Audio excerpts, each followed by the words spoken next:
Hello, everybody. We'll give it another minute here.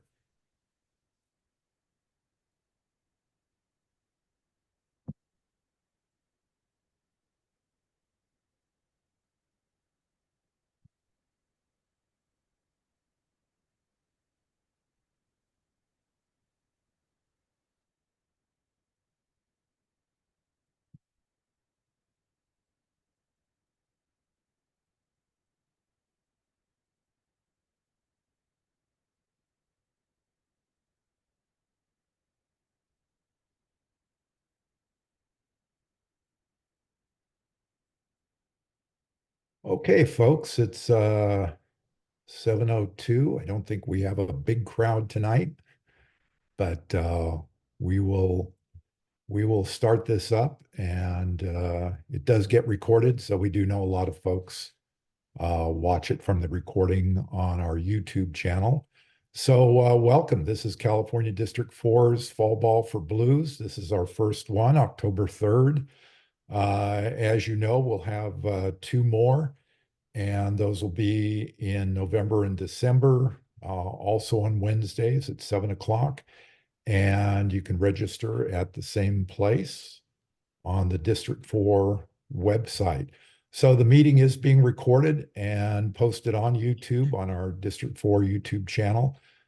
So your screen image might appear. Please keep yourself muted. You can ask questions in the chat or raise your hand either on the screen or with the icon. Don will be following that. When we discuss videos at the end, then we can have more of a sort of free discussion period. But I think we have a fairly small group. So if you want to interject something, please feel free to do that. So tonight, what our agenda is going to be is a report from Dawn on last year's accomplishments by District 4 umpires. Then we're going to talk a little bit about announcing what's our upcoming District 4 plans, as much as we have them at this point, and training opportunities. Have a short discussion of regional and World Series application process, and then myself and Dawn are going to report on our regional and World Series experiences. What we want to do for the next two Fall Ball for Blues is we want to have Candido speak about his senior baseball, and Bill Karpowitz speaking about his Europe and Africa regional and softball. And then we also want to have Angela Nori and Laura Peterson talk about their experiences with Marie Pepe um, legacy games that they were able to umpire in Williamsport. And then, as usual, we end with video discussions of regional and World Series plays. So I want to hand it over to Don, and he will give a report on 2024.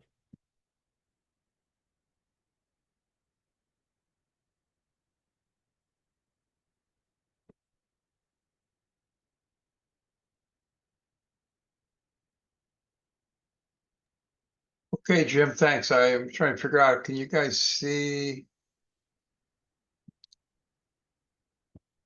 Okay, you are up. Can you see my screenshots show? Yes. Okay. So first of all, hey, thanks for coming out. And those of you who haven't caught up with the news, right? So Jim has assumed the leadership role as umpire in chief for District 4 as I've stepped away from that role. But he asked me to talk a little bit about what we accomplished over the last year. So we want to talk about like stats and things like that, but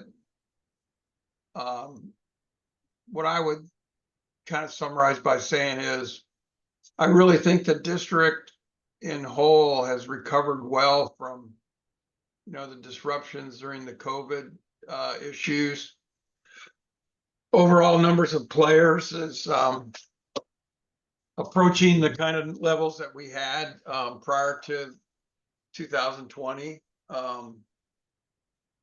We're certainly down a couple leagues because of some consolidation in leagues, but the number of players is on the increase. And Also, the interest in leagues from getting volunteer umpires at the adult level is growing in awareness at the board levels. The costs and availability of paid umpires is starting to get beyond what leagues really feel like they can afford. Those leagues that are using 100% youth umpires, and there's about 3 leagues in the district out of the 12 leagues that are essentially 100% youth. And if you think about that, and we discussed this with the presidents at the district meeting a week ago, 2 weeks ago, is we've turned over the responsibility to 12, 13, 14-year-old boys and girls for the care and nurturing of our player. So think about those leagues that only have youth. How does that fit with Little League's mission of developing youth for, through a leadership program, through teaching life values? It just really doesn't work. So we're Jim probably talk more about that, but that's one of the takeaways I had from last season is while using youth umpires might fill a game and the game will be played, there's a lot of risk at doing that, not from safety or not from, hey, we're 18 outs called or 36 outs called and the game is over, but from teaching life lessons to our players. So that's a big risk area I see in the district, is how to change that mindset and start to increase awareness at leagues that providing strong adult leadership into that third team is really critical. But in terms of the district staff umpire support to leagues, really strong. So here we are in the first fall ball for Blues this year. We had 4 of them last year. Jim ran 6 rules clinics. Again, 3 general rules clinics, 3 specialty clinics, including one for Richmond, which was focused more on the role of managers and coaches and how to interact with the rules, how to interact with umpires. We helped out at the request of leagues at 6 different clinics: Albany, Pinole, Lafayette, Walnut Creek, Clayton Valley, Concord American. So very, very strong use of district training resources to be able to provide support to the leagues in terms of their training needs.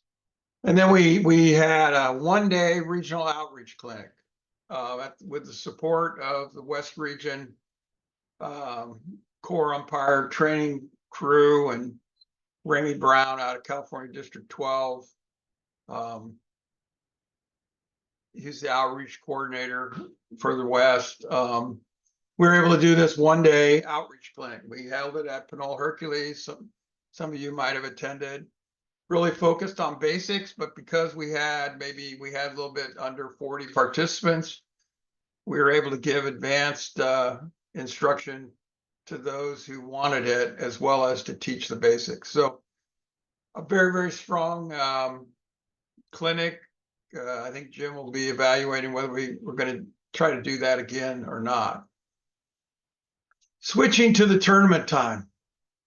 I think most of you know, in terms of the number of games that we host in District 4, in terms of the international tournament at the district, section, and state levels, and then the special games tournaments that we host during tournament time, the tournament champions, and then our Future Stars tournament for 8 to 11-year-olds. We host far more games than most Little League districts. we're close to 200, a little over 200 games when you figure all that. Think about the games start on June the 6th, 7th, or 8th, and they're done by July 21st. So over a 6-week period, District 4 leagues hosted 200 games, and we put umpires on all those games. We had over 95 different umpires. I redid the number. This says 90, but there was a little bit 95, 96 different individuals who actually umpired in one of those tournaments. I mean, a lot of them did one game or two games, or they might have been a youth umpire that did only tournament champions or future stars and did 2 or 3 games. And then we had long season veteran umpires who did 35 games. And we always have an individual, who's like Iron Man. You call him, where's he going? And he'll go to any game, anytime, any place. So if you think about, we're hosting games at maybe 20 different field locations, at all levels of play every night. I mean, some nights we have 15 games going on. This is really a huge accomplishment. And I'm really proud of how the leagues work together to fill these games. I mean, there's some exceptional performers. I don't want to call them out right now, but all the leagues covered games for us. And then the most exciting thing, and this has started since last year, we're continuing to see an increase in the number of umpires on a crew. We kind of track game by game, what's the average crew size. And this year, surprisingly, we had a lot of people who were like all excited to try to work 3 or 4 umpire crews and just wanted to do it. Whereas in other situations, oh my gosh, we just got to find a second umpire and get the game covered. So hopefully those umpires who worked large crew size games will have found that interesting and want to keep working in 3 or 4 umpire crews. And again, the number of youth umpires that are working our tournament games is growing. I mean, there's a couple of leagues, like I said, where the only resources they have are youth umpires. For the international tournament games, we could not put 2, only youth umpires on a game. We had to have an adult umpire on the game. So those were limited, but we did allow, like in tournament champions or future stars, to have games umpired just by youth, as long as we had a game coordinator in place. So, I'm really proud of our umpires and proud of our programs, and what it takes is chief umpires from 12 different leagues working together. It's not something that I did or that Jim's going to be able to do going forward. It comes from the local league level.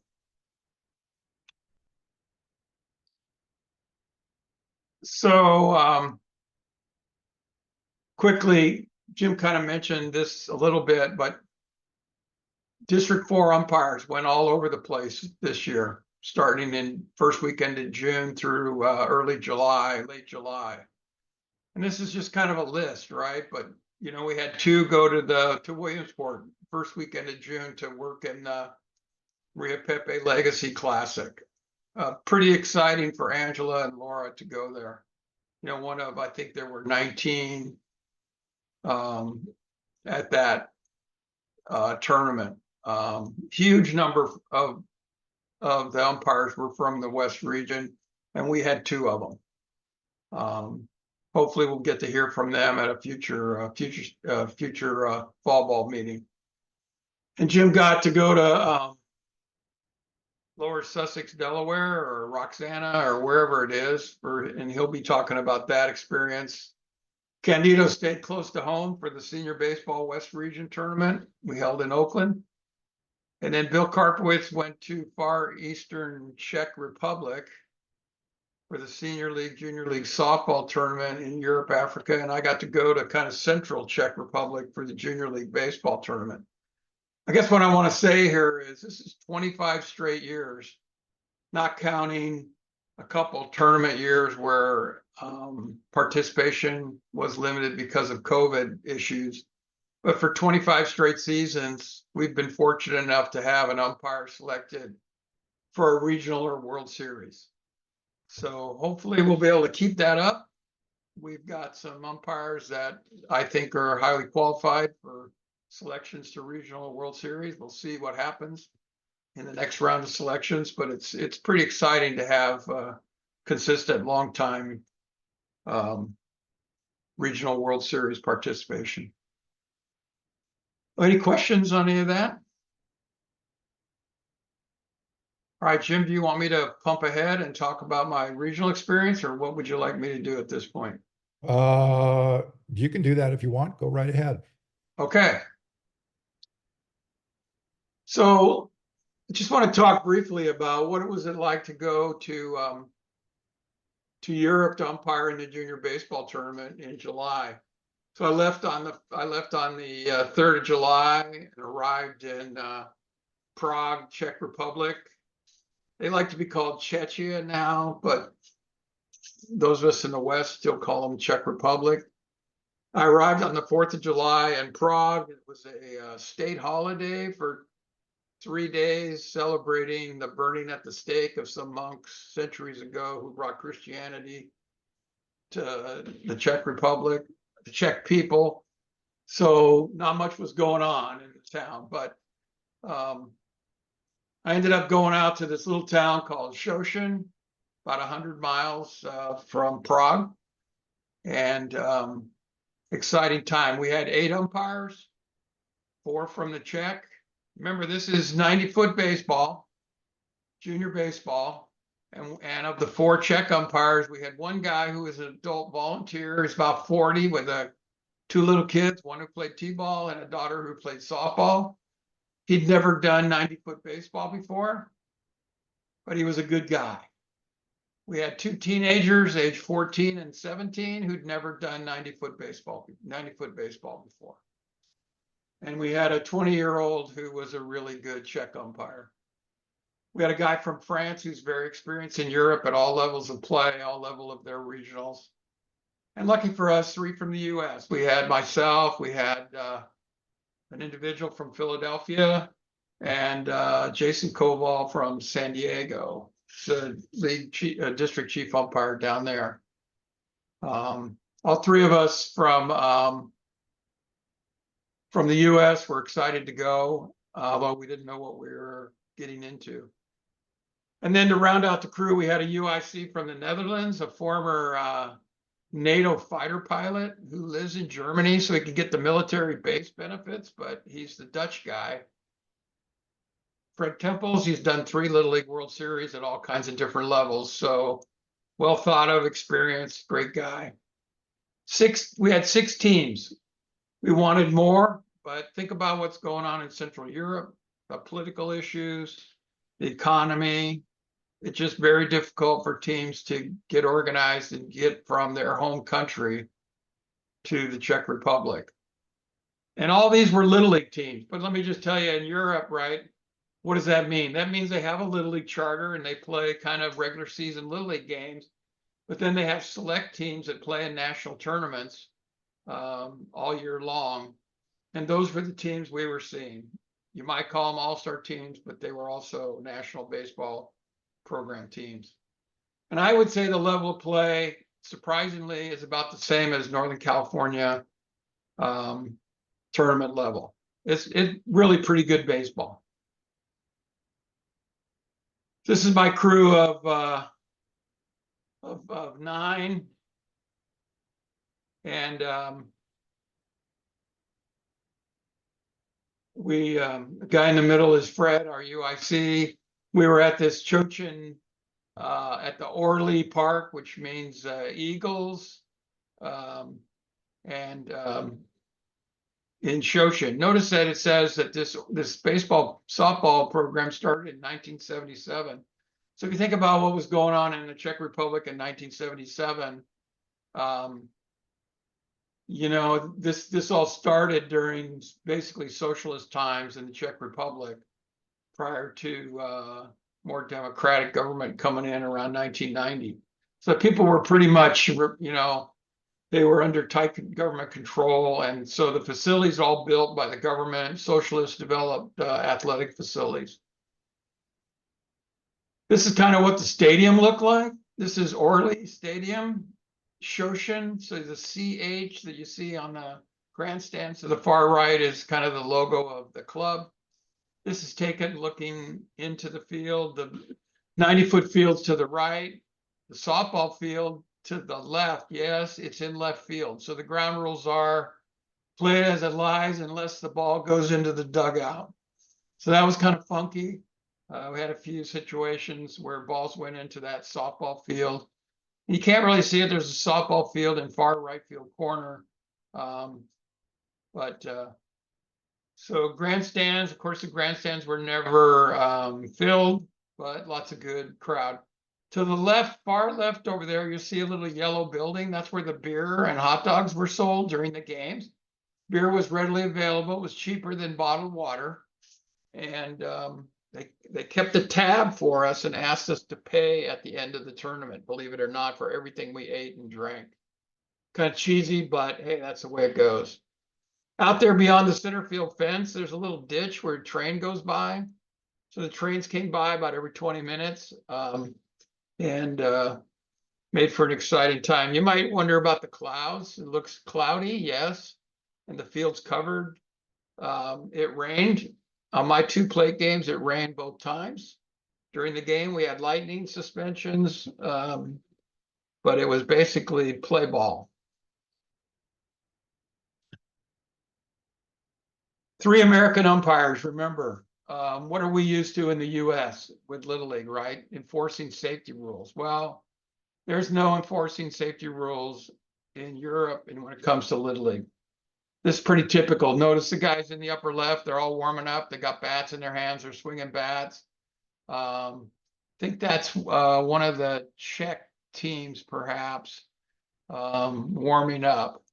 And then you got the coach hitting balls to the players there in the middle. And notice at least the catchers got leg guards on, but that's about it. We inspected all the equipment. It was usually pretty good. The teams were well equipped and we didn't find too many issues. What's it like to be an umpire in Europe? This is our umpire room, panoramic shot of our umpire room. So it's really kind of a long, rectangular room, but we all had a place to hang our stuff, store it all, change. The guy in the middle is the 20-year-old Czech guy. He's a firefighter. He was working out before the games. I don't know. He's working out all day long. Uniforms, we got the Jerry Davis, not exactly the same uniform that they got at the U.S. Regionals and World Series, but a really nice Jerry Davis shirt and caps.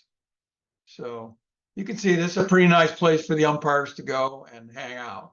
So this room exists for umpires that are doing games at the thing. They also have a ice skating rink at this sports complex where they have the professional ice skating team for the town.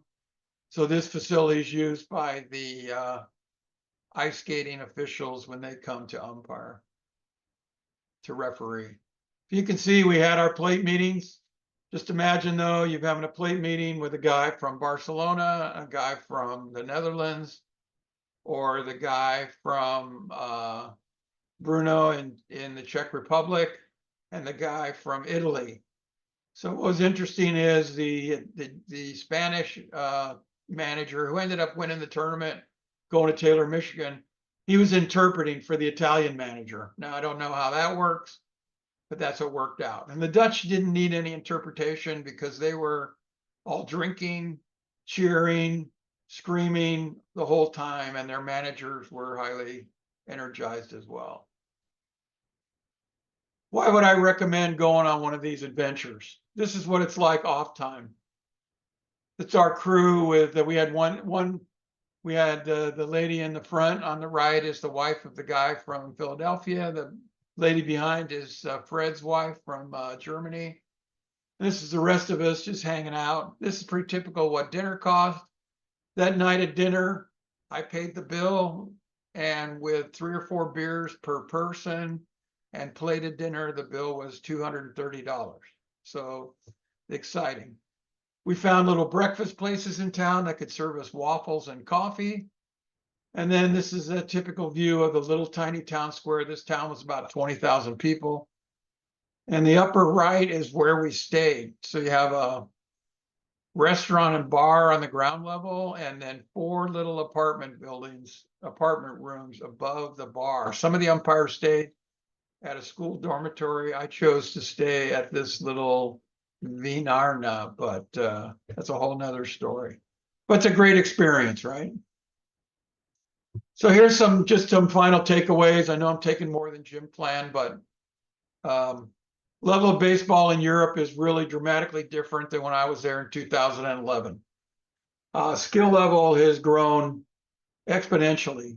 And how's that come about? American and MLB baseball investing in baseball academies in Europe. And the same with USA softball, investing in softball development programs in Europe. Very strong baseball and softball federation now in Europe, where all the countries are working together. So in the Czech Republic, there's like 5 different levels of play, including 2 professional leagues. The Czech national champion is currently in Korea playing in an international tournament. So it's pretty exciting to see that. And I think you saw that when in the softball World Series, at some levels, the European team was actually pretty competitive, especially the Dutch team or the Czech team from Prague. The game is still baseball. But if we think about, this is my interpretation, think about the relationship we have as umpires with our counterparts, managers and coaches here in Little League in the US.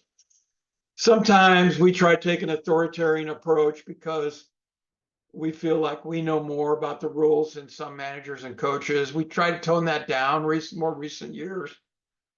But in Europe, and so those 3 young Czech umpires, they told us pretty clearly that if they don't get a recommendation from the managers, they will not get the opportunity to move up through those different levels of competitive play in the Czech Republic. So they're not confrontational at all with managers.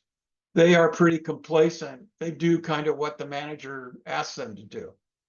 I got those of us who umpire with me, no, that's not the way I umpire. I got into a little problem with the Dutch team, but we worked through it, you know. So it was a good experience for me to check my understanding of how I work a game. If you want to mentor umpires, go to Europe. They really want to learn. They want to get better. I mean, in between plays, they were moving from position, coming into us to ask why we made a call on the last play. And we had to tell them to get back in position. You saw the different places in the world I went. They're all dedicated Little League people. Go do it. And then you're going to meet umpires from around the world that you'll never forget. So again, great experience. How did I do it? I just applied. And there's a way to apply through the Europe, Africa regionals.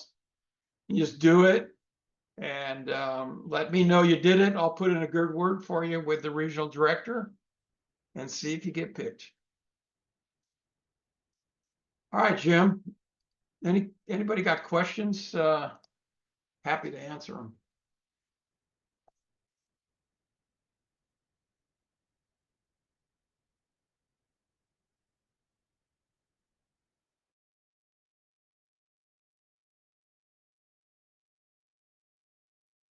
No questions?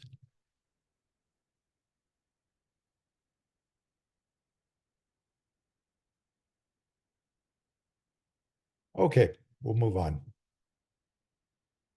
So I wanted to talk very briefly about the plans for the coming 2025 season. And I just want to say a lot of this is still very much up in the air. There's still folks I really need to talk to, and sort of we need to plan this out and talk about where we want to go. What we will be doing is continuing a lot. So one of the things I just really appreciate is what Don has built up over the last so many years. And my major goal the first year is not to tear any of it down and not to screw it up too badly. So I think one of the things I want to do is just sort of continue what we're doing for this coming year. So we're going to continue our rules trainings as in the past years. I'll make a little announcement about that in a second. We're going to continue and update the District 4 YouTube channel. It's gotten a little bit cluttered with a lot of past years training, so make that a little bit more sleek.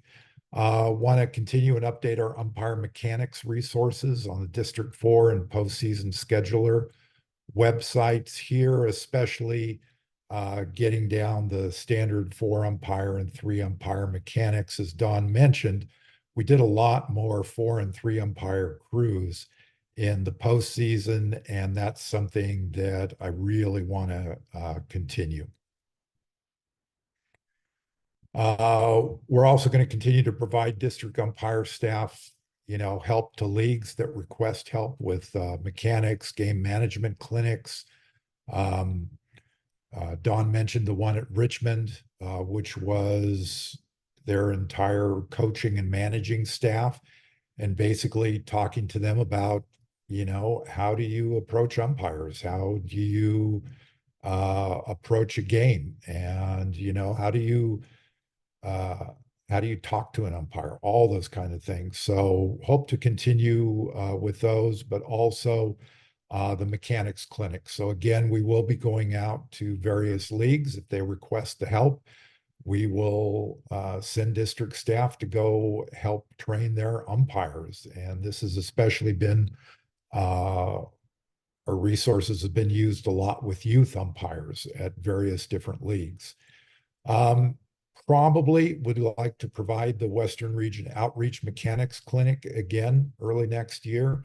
That's something, though, we need to talk to the Western Region about, and also talk to Ted Boet, our ADA, to see what kind of support we have there.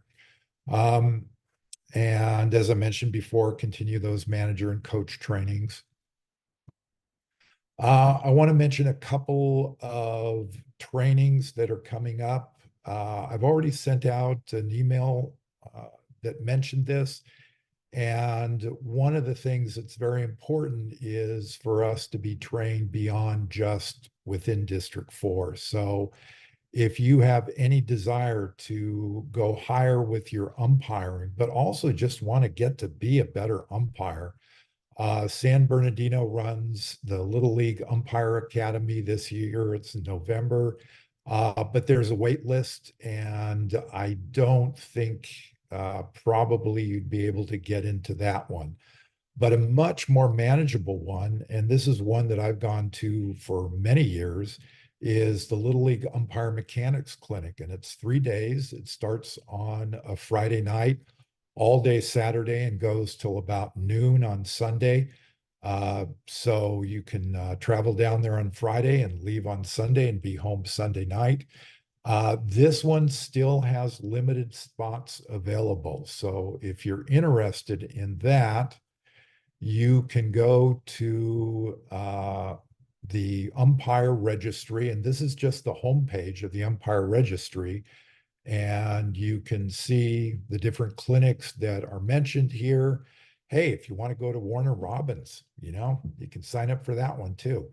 But you can see the one on the 15th, just click on that and you would be able to register for that.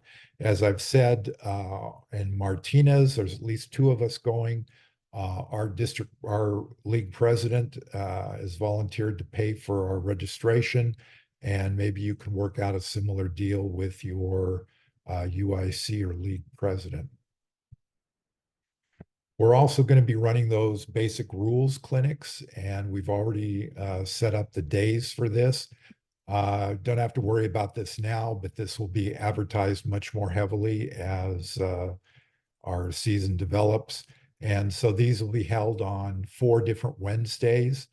in February, and we break up the rules deck or rules book, and we go through basic rules, uh, especially for the major and minor divisions.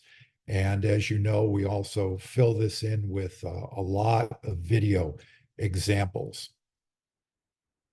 We're also going to be running a teenage baseball rules clinic, probably in February. That date hasn't been hammered down. We'll also run the softball rules clinic. This is our one live clinic, and that's going to be on February 24th. So if you do any softball umpiring, and this is also mandatory for managers and coaches of softball in District 4, we welcome you there for that one. Another thing I'd like to sort of make a big plug for is Stu Hartenston, who's the new Little League Director of Umpire Development and Operations. Started that position, I think it was this year, is a real go-getter. And what he did for the regionals and World Series umpires was he developed what are called mechanics grams. And each of these follows sort of a different positioning at first base, second base, third base, home, and also has a few on calling balls and strikes. And you can find these on YouTube, and there is the link right there, and it will take you to this page, and these are all of them. And you can see each of them is about, 10 to 20 minutes long. Last one's a little bit longer on positioning at second base. But you can see the fundamentals affecting perception of the strike zone, form and style of calls. He also deals with psychology too, of how to approach routine plays in your regular season and how to develop your mechanics on that. But also, he talks about the game within the game and sort of that mental aspect of umpiring. So I will be sending out links to this in the future, and I think I may already have, and I highly recommend these. Just watch one every once in a while. And if you look at these before the season starts, it would really be beneficial to your game. Now, understanding these are aimed at 4 umpire crews, and when you go out on your games, listen, you're going to be either a solo umpire in the regular season or 2 umpires at best. So a lot of this, some of it isn't necessarily going to be relevant. It will be relevant in the postseason when we do 3 and 4 umpire crews, but a lot of it still is very relevant of just how to position yourself for calls. So want to highly recommend this series. So I wanted to talk very briefly here about regional and World Series applications. And the application process opens in the fall. Just checked it this morning. It isn't open yet. When it does become open, I will send an email to everybody. And you as an umpire can register for it, but you must be a member of the umpire registry in order to put in an application. So if you haven't already joined the umpire registry, please do that. And if you have any trouble figuring out how to do that, please shoot me an email and I'll help you. You need to complete a background check. And again, I highly recommend doing the blanket background check for all of our leagues within District 4. And you cannot do a World Series unless you have already done a regional. So when you're putting in those applications, if you have not done a regional, you'll just want to put in at the regional level. You can apply for as many or as few regionals or World Series if you're qualified as you want. And this is both softball and baseball, and it's also the European regionals that Don was talking about. Uh, so what is Little League looking for? Um, in the words on the Little League website, they are looking for highly performing umpires. So this isn't something like, oh, I've umpired a long time. I feel I deserve this. Little League wants and has emphasized more and more highly performing umpires who have invested years of training and development, meaning you've done a lot of games, also that you have taken training courses, that you've gone down to the Western region, if not the academy, the week-long academy, at the very least, partake in those 3-day clinics. So the steps to take to be considered for a selection. Um, Umpire games in your league and district. And I can't emphasize this enough. Uh, it isn't that it's like, oh, I do, umpire at college level or high school level, and because of that experience, I deserve this. You really need to do games at the league and district level of District 4. That's something that's looked for. Again, you have to be a member of the umpire registry. Attend in-person training events, like I talked about, outreach clinics. If you can't get away from this region, then there's many outreach clinics that are run in the Bay Area, and I will be sending out links when those are developed. Go to the Little League Academy. Go to the 3-day clinic down in San Bernardino. Be seen. Be seen. If you're just a name, it's kind of hard to be selected if somebody can't put an umpire to that name. So that's why I highly recommend going down to San Bernardino and taking part in those clinics. Volunteer, be free for the district, section, and state level games. Express to me that you have an interest in doing those games. This is very important. Take feedback well and strive to improve. Always be trying to get better. Try to umpire with umpires who have more experience than you, and take feedback from that. If you want, say, Don or I to go to one of your games and give feedback to you, we are absolutely happy to do that, and we want to do that. Now, there's also identification camps, and these have been a little bit misunderstood. Each region holds identification camps. In the West, there are two. There's one on a Saturday, one on a Sunday, and they're held once a year. It's a 1-day event, and it's not a training. It's where umpires are graded for plate work, mechanics, and rules knowledge. You will take a rules test.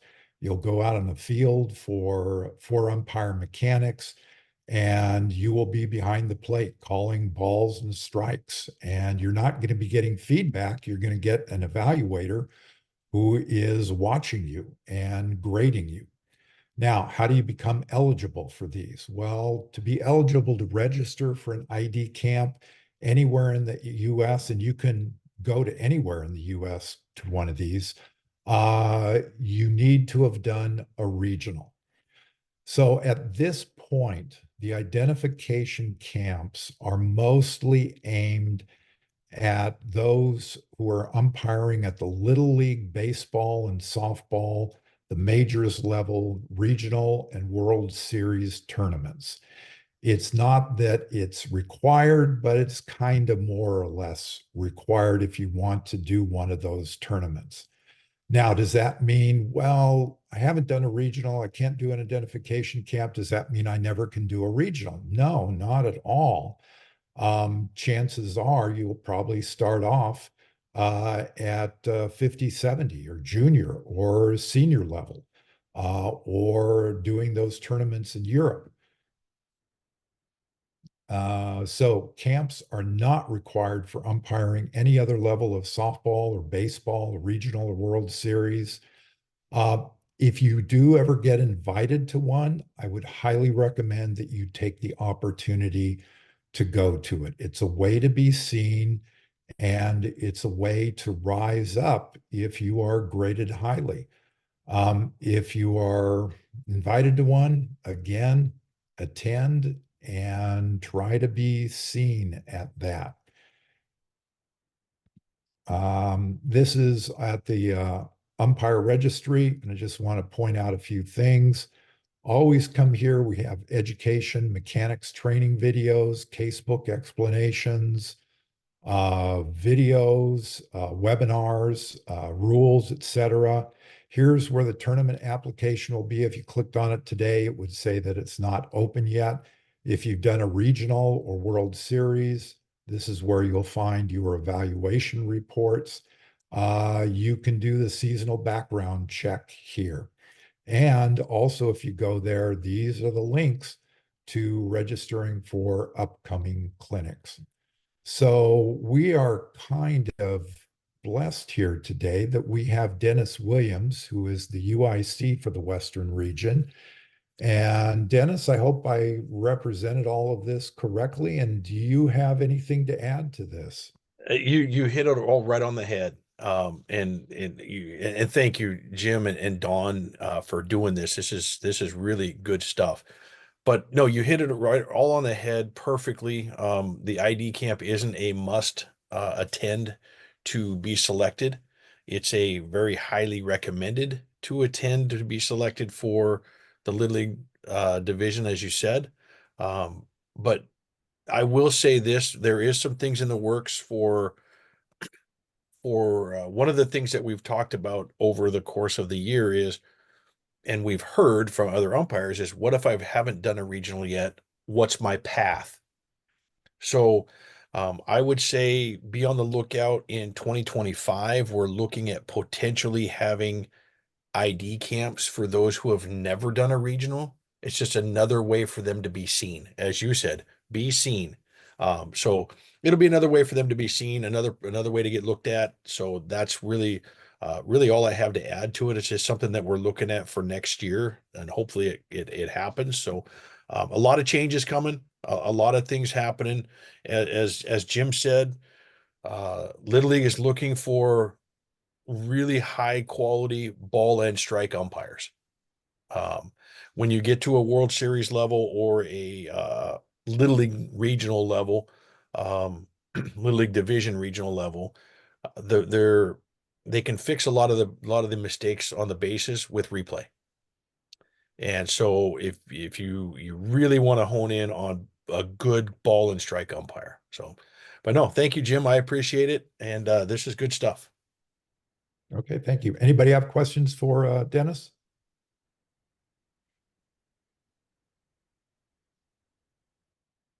Hey, Jim, not a question for Dennis, but let me offer some of my handover thoughts to the group about regional World Series selections. Over the last 2 years, some of you know this, and maybe it created a little anxiety in some, but we think it's very positive. Remember, I talked about those 95 umpires that worked our tournaments. We've taken time to try to get to know those 95, Jim and I, Candido, and others.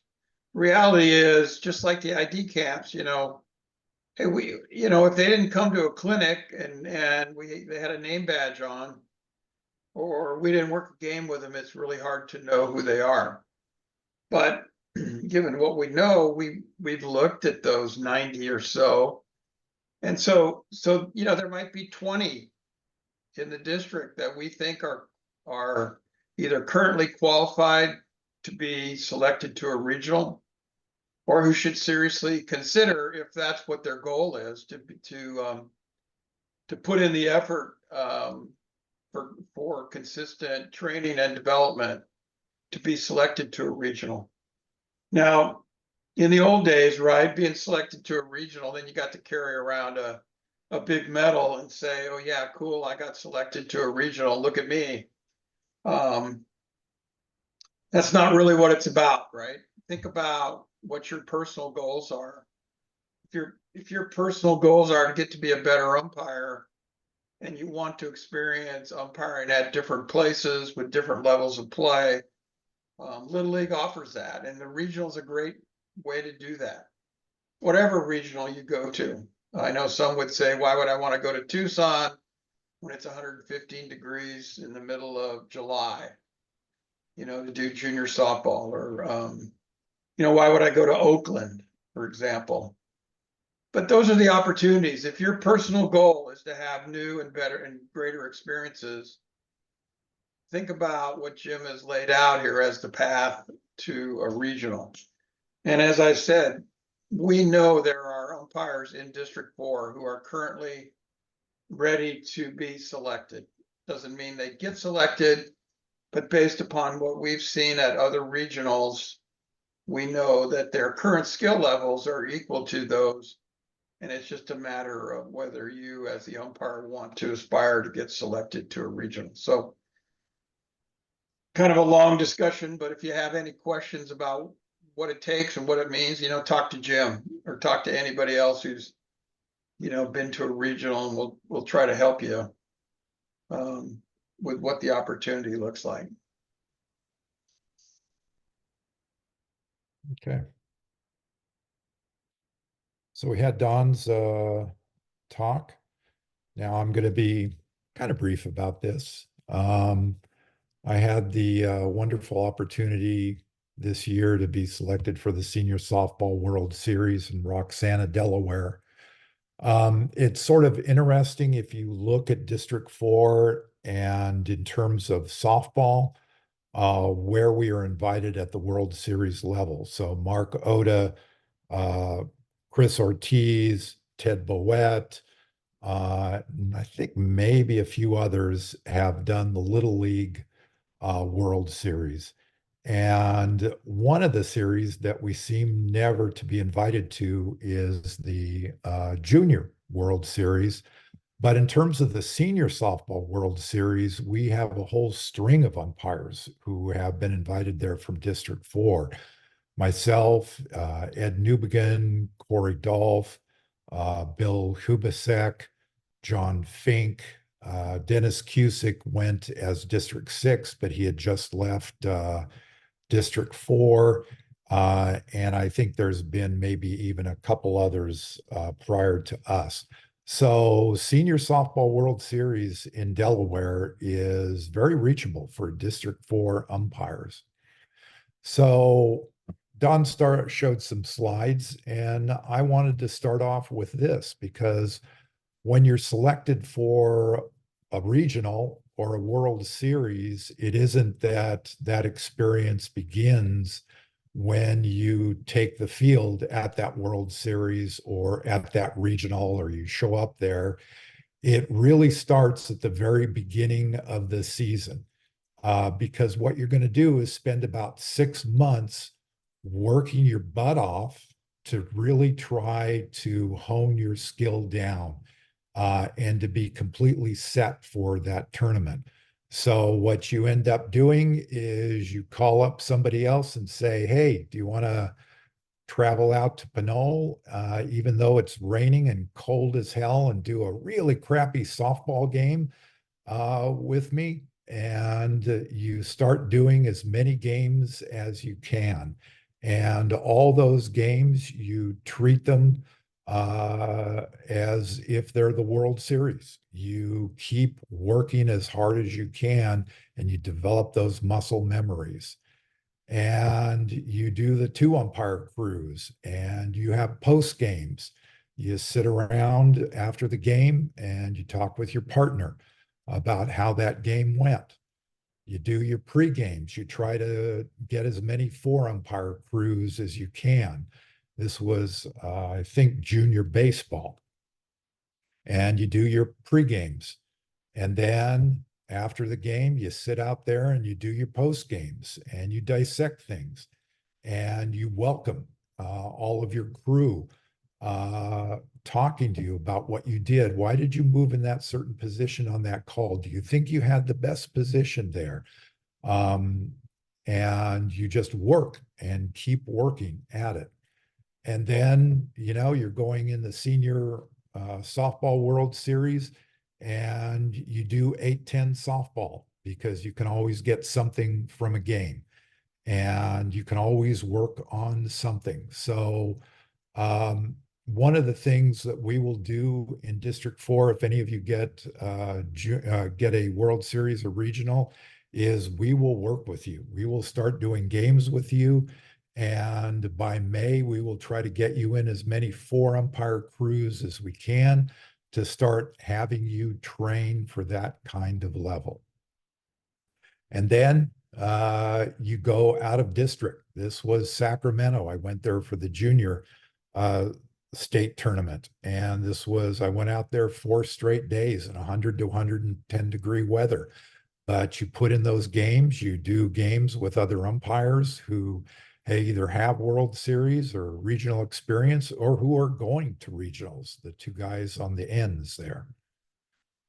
And then all of that leads up to here. And this is Delaware. This is a senior softball World Series.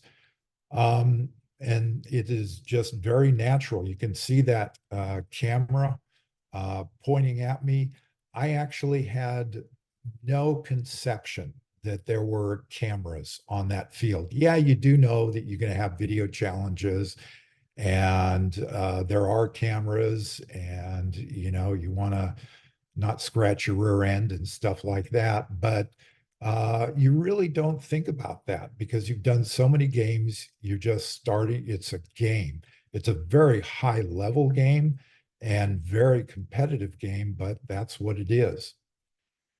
So Don showed you his barracks. This is ours in Delaware. We had 13 umpires. And this was our trailer. And basically from where that person is taking the picture was one end of the trailer. So you can imagine that everybody has their gear in there. It gets a little bit crowded to have pre-games, post-games.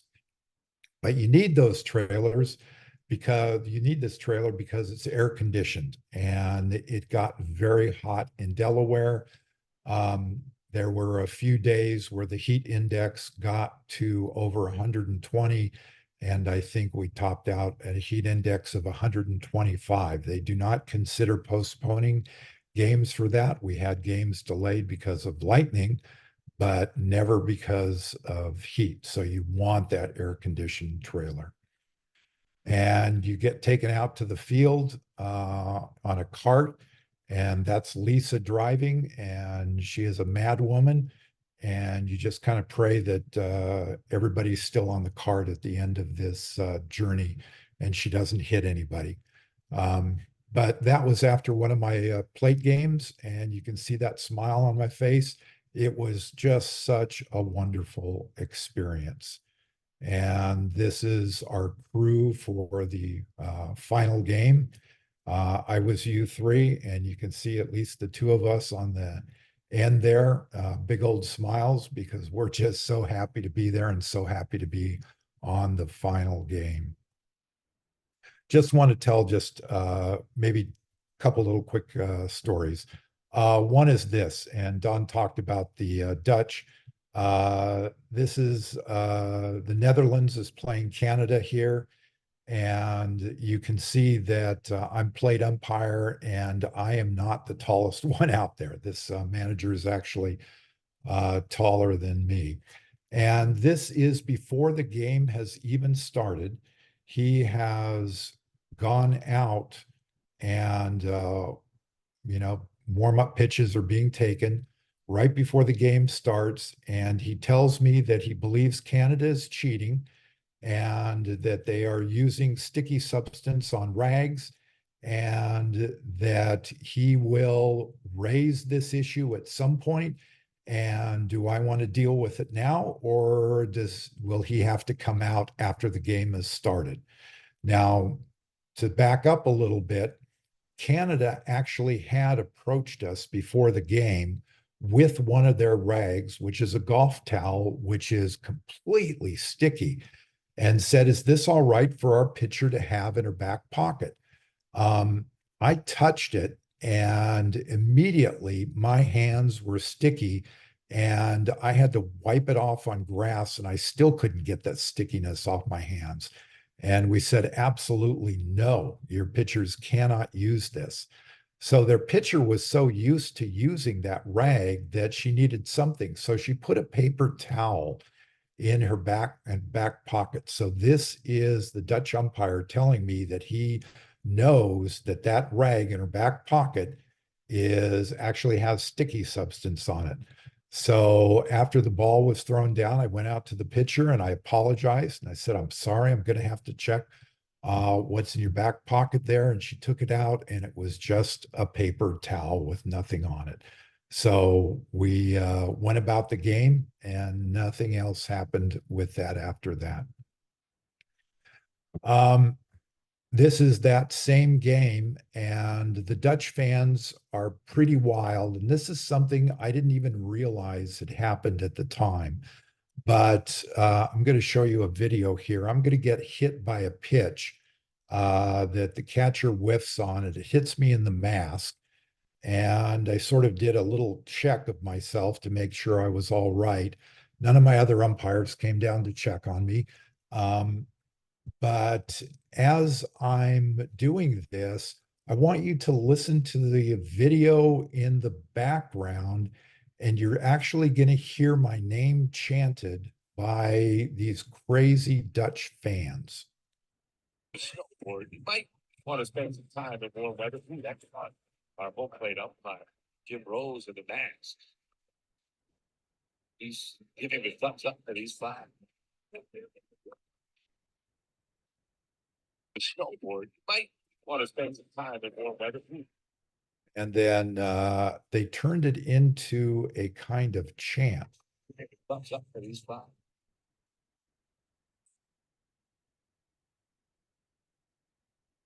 Those fans, clapping for Jim Rose. With a little check there. I got that.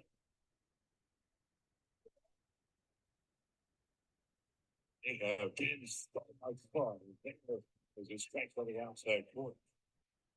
So you want your name mentioned on TV, even if that's what it takes to have happen. Anybody have any questions?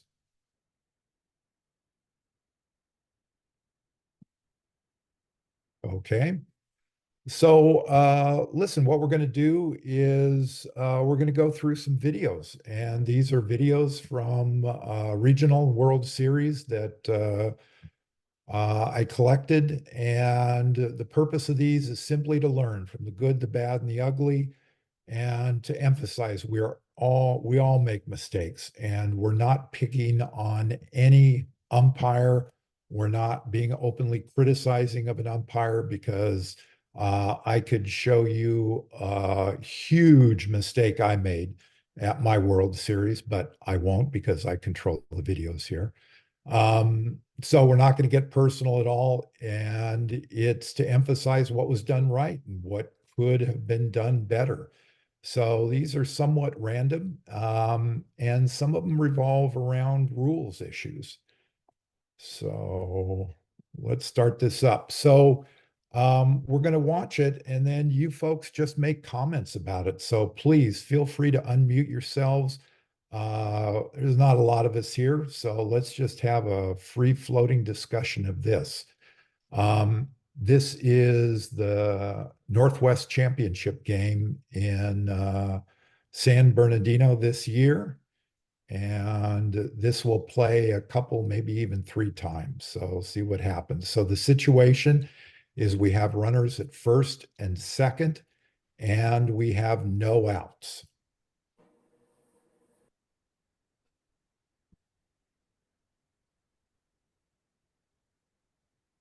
That's the shortstop.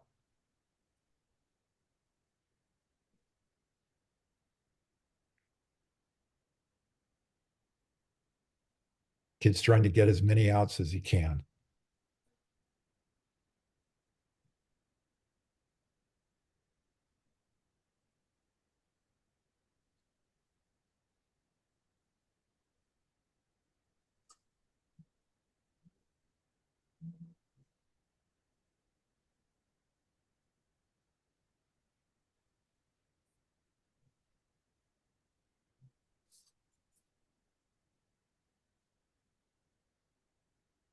Okay, so comments on this one. What do you see? What strikes you about it? Sure looks like a deliberate drop. It does, doesn't it? Was the infield I fly agree, called? yeah. Yeah, I could see it looked like the infield fly was called. I don't think it was. I think the umpire at U2 was Same simply thing. maybe Yeah. calling a catch. Uh, Yeah, I mean, if he did, he called it wrong. It wasn't a catch, but I just assumed that that's what he was doing. well, So do you think that was warranted being called an infield fly? yeah, definitely ordinary effort. yeah, no So question. He just camped under it. I don't think he moved. yeah, so he takes a few steps out, actually comes in, Yeah, but catches it. It's pretty much where he had started. yeah, to me, that's clearly an infield fly. And we You talk said you about said no out, right? There were two guys on, no outs. out. Yeah, No outs. Yeah. And so we talk about the level of play. This is a regional. Well, So just what he go does with ahead. his glove right afterwards. I mean, it's pretty obvious. It looks like he practically throws it to the ground. Yeah, clearly there's no voluntary release here. He opens the glove, drops it, Yep. immediately picks it up. legal, I Time. think. I don't think that's illegal. Cool. Trying to remember. I think you can let it drop and then make the play. Only if it's untouched. Yeah, Okay. yeah, it's a deliberate drop. We got time. We got the one out. Everybody goes back to bases. Okay. So our relevant rule here is 605K. A batter is out when an infielder intentionally drops a fair fly ball or line drive with first and second, first and third, first, second, third bases occupied before two are out. Ball is dead. The runner or runners shall return to their original base or bases. So this one, after he went and tried to tag everybody he could, the second base umpire, to his credit, called time and called the crew together, and they talked it over, and they called the batter out and placed the runners back at first and second. If he doesn't touch it, he can let it drop though, right? Make that play. Correct, absolutely. So he can let it drop right in front of him. And then if runners take off, then he would be free to go tag them. But it's that he That he touched it. intentionally Yep. touched it and dropped it. Exactly. Got it. Travel ball. He was very excited. Yeah, you could tell. He's practiced that. We can see that. Yeah. So, hey, Okay. Jim, on Go that ahead. play, why do we think the four umpires on the field did not call infield fly? And could they have got, I guess you get the same effect, right? If they could have got together and said, oops, that was an infield fly. We're going to call infield fly, call the batter out, and then we're going to use our umpire judgment to place the runners back where they started. Same effect, right? Of course, we only see the guy at second, right? It's possible the other three had their hand up and were yelling infield fly. I will tell you, not a one of them did.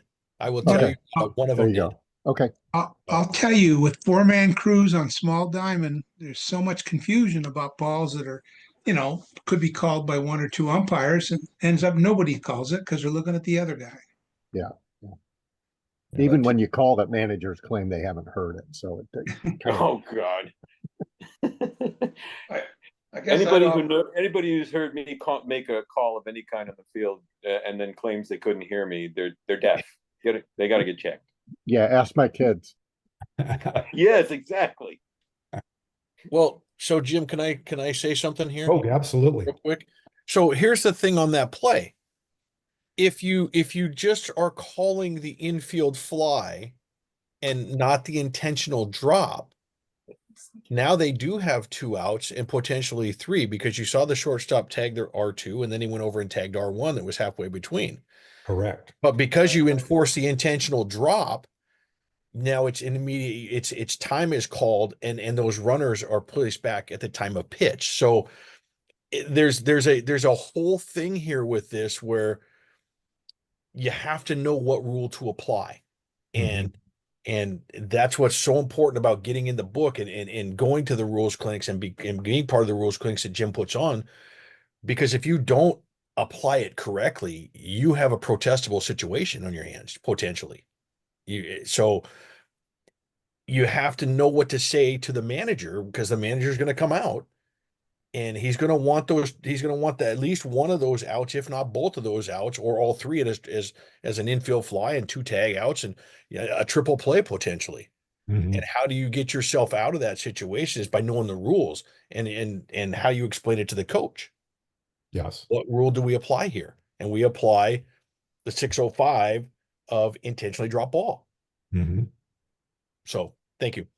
Yeah, it makes all the difference, 1 out or 3 outs. Okay, let's look at this. This is at North Carolina Little League World Series. And here we go.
So as a plate umpire, there is a lot to watch there.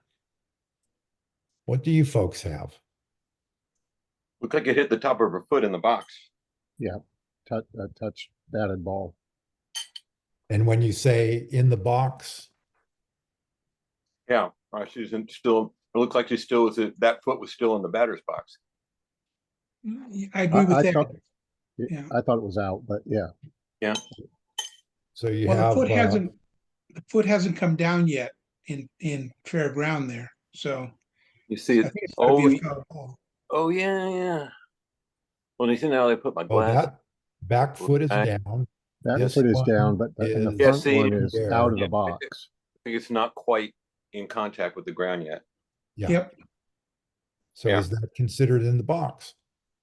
because it's not on the ground. Yeah, I would say so. I know it's not a goal in hockey. That's all I'm going to say. That's a kid ball. So it as a plate umpire, there really is a lot here because Mm-hmm. first thing you Yeah, got to you decide may not is, even be able to see it. did she was her foot out of the box when she contacted it? No, it was on the line. Yep. So Yeah. then, does it hit her here? No, it doesn't. I didn't see it hit there. I thought it hit the line there. Right. So as a plate umpire, you're watching all of this footwork to see if it does hit her. And then finally, with her foot off the ground, it hits her. From that angle, it looks like her foot is outside the box, but if you see the other angle, it looks like it's not down yet. Well, it's not outside the box in the sense that it is not Not touching, touching. touching outside the box. Yeah.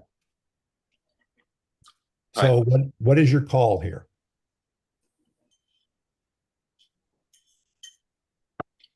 I'm still going to go with it just being, contacting it. Just going to be a foul ball. That's what I'm going to call it. Yeah. Yeah. What was the call in the field, do you know? Call in the field is they didn't notice it at first. And then they got together.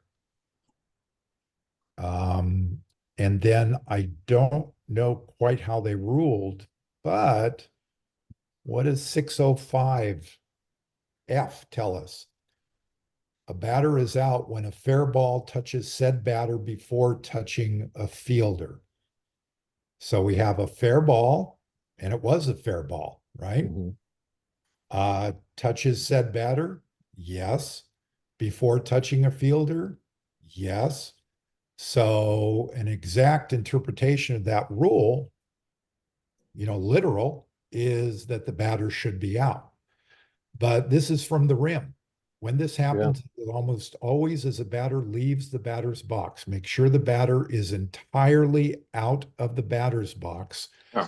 when you call this, otherwise call foul ball.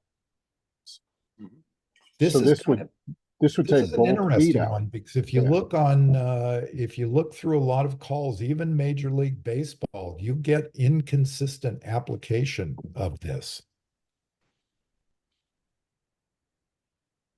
So Jim was deemed that the first ball down into the ground close to the batter's left foot did not contact the batter. Correct. Okay. Because then regardless of the second contact, right, then it's, it hit the batter while they're in the batter's box. But Yeah, well, most of them is still in the.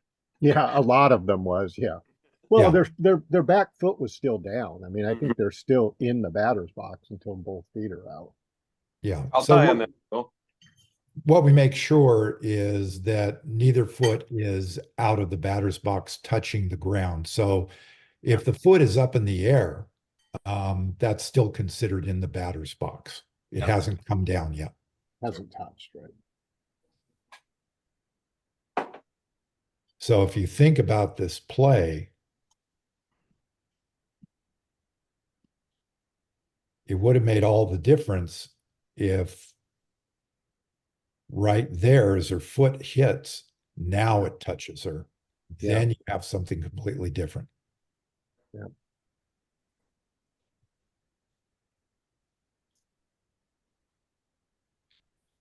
Okay. This was this was Florida, right? In the yellow uniforms. This is Little League World Series. Interesting play with what they try to do here. So what we have is a runner at second base. And the play is just concluded. And batter is stepping in. And we'll see what happens.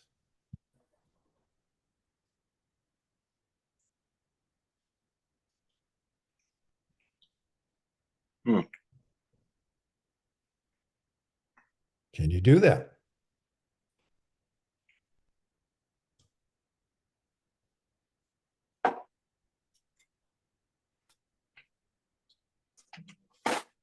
You just ask if all the conditions are met. So what are the conditions? That the pitcher's on the rubber preparing to pitch, that the batter's in the box, and that the catcher is prepared to catch. Okay. So I guess the only real question here, because I'm looking at the plate and looks like everybody there is ready, the real question here is, do you consider that pitcher on the mound prepared to pitch? Right.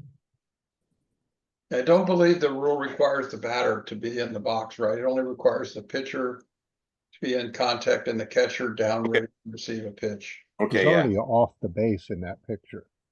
Yeah. So he had just started off, but you can see the pitcher has foot on the rubber. Mm-hmm. And the catcher is in position. And by being in position, it just means that you're in the catcher's box Mhm. You're looking forward. You can be standing, you could be squatting, and the batter is actually irrelevant. Because if you think about it, if the batter was relevant, then teams would just coach their batters not to step in the box. Yeah.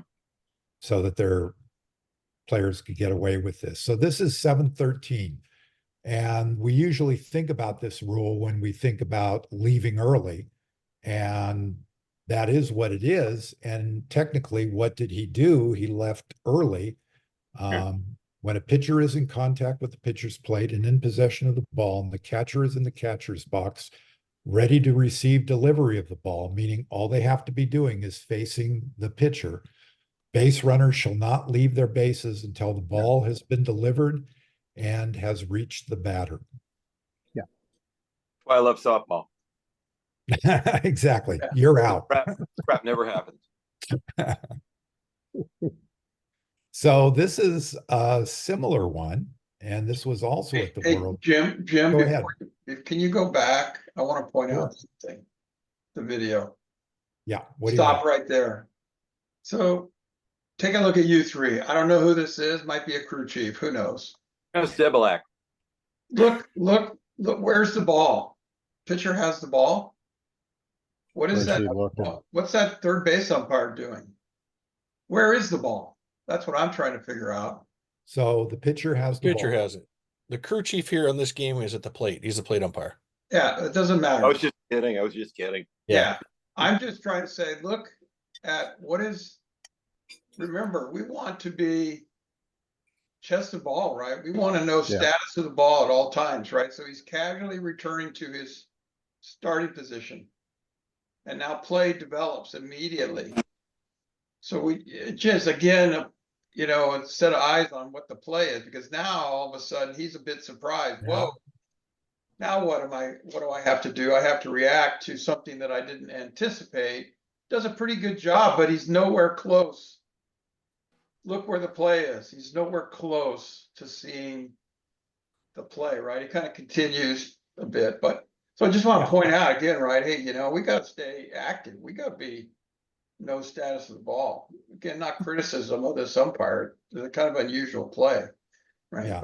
But Well, to be It is, fair, yeah. that's probably the first play he's seen at third base so far.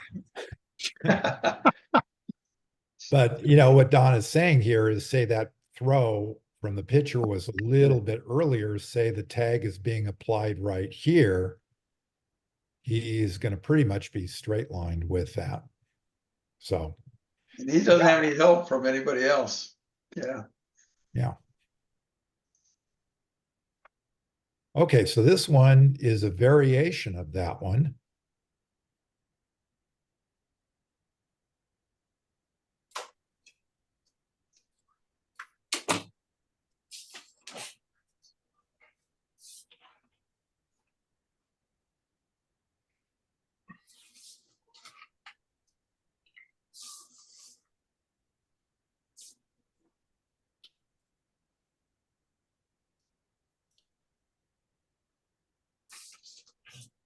Okay, so if we looked at that one, what do we see? Pitcher is not on the rubber. Yeah, not even close. So this one you can take off. And then what happens?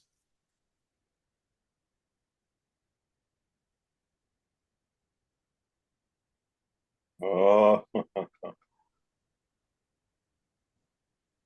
Well, it really, I know what you're thinking, Ed, I think. But Oh, it isn't you- his hand that does that. It's Just looks like he hits his thigh. Like he and the pulled an ball it's comes his A-Rod. out. thigh.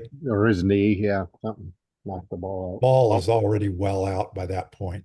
all right. And then Looked goes like an into the well. And you see the first baseman go to the ground in anger. So this is what our difference is.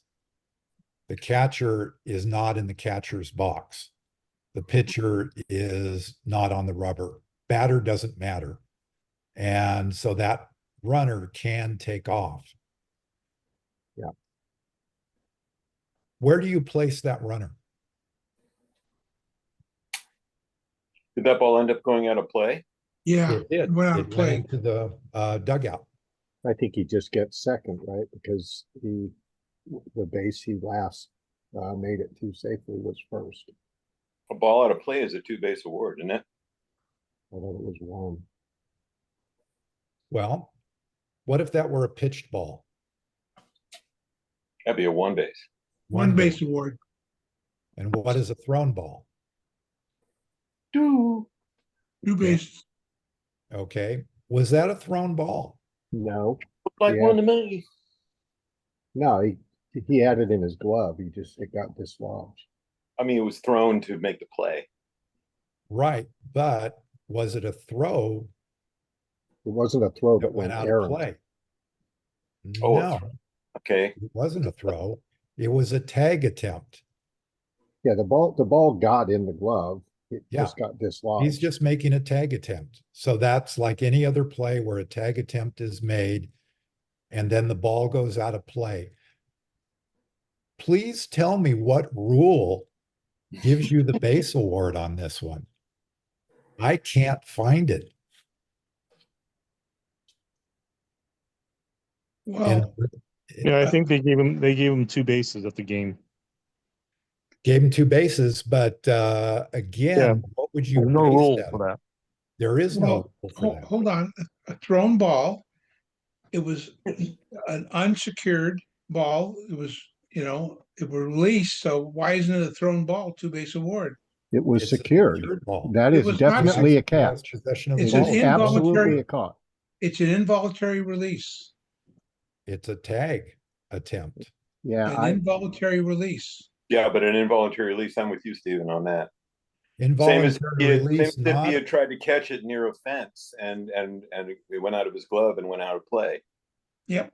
okay. So what would you do? What would you call then? Say if he caught this ball here, runner reverses, kid still has the ball, goes back a little bit, but then goes forward again. This kid has the ball in his glove for 5 seconds and then attempts a tag. Are you still saying that's a thrown ball? No, and that's the question. At what point does it become a secured ball? I would say at 5 seconds, that would probably be secured, a secured catch. Yes. this Well, to me is secured. He makes a baseball move or whatever you want to call it. He's got the ball in his glove. Yeah. Definitely got the ball. Well, we But know not that- long enough for me. Not Well, long we enough know- for me. we know that it isn't a tag, that it isn't an out on a tag if the ball is dislodged, Right. but it's not a throw. It's a tag. And nobody has seen fit to put a note in the rim. Well, this is the closest thing I could find. Yeah, well, I mean, yeah, that's the Always remember on base awards, 1 from the pitcher's plate and 2 from the field. right, and that's the closest you can get, and I think that's what we're all kind of leaning on. Yeah. But it was interesting. I started thinking about that. And it's like, well, what do you do in that case? What rule can you cite for that? Does anybody else have any ideas? That's something ought to be added to the rim, so we can say, "See, it's right here." If it's on a tag attempt and goes out of play, Yeah, but then if it was added to the rim, it wouldn't be based on an actual rule in the rule book. it's an interpretation of base awards. Yeah. Yeah. Okay, folks, we are at 8:30, so we've gone an hour and a half. And so I'm going to wrap this up now. Sorry, I don't have a slide for when our next date is. Does anybody have that offhand? It's in November. It's 12th? I think maybe 12th or 13th. It's a Wednesday, whatever Wednesday is close to there. Again, register on the District 4 website. And if there is anything you'd like to see on these, please let me know. 13th. 13th, thank you. It'll be Jim? 7 o'clock again. Yeah, Steve, May I say something? absolutely. I almost missed this meeting. I had a bookmark for October 13th, which is tomorrow. And I happened to see that it's October 2nd today. Yes. And I had it put on for my schedule for October 13th, which is what you had. Third. Third, yeah. Third, I'm sorry. So some people may be tuning in tomorrow expecting to find this clinic. Well, was it on the website as October 3rd? No, it says second on the website. Yeah, it says second. That the me typing that in on this, Steve, I think it's the only place it shows up as the 3rd. Well, I somehow I put it in my schedule on October 3rd. Somehow I must have known or thought it was, but I caught it in time. It wasn't a big deal. I just, okay, never mind. Well, I'm glad you made it. Yeah. Okay. Well, Jim, thank you, by the way. This takes a lot of effort on your part, and I'm glad you don't work for a living. That's good. So, Yeah, being retired is pretty sweet. I recommend it.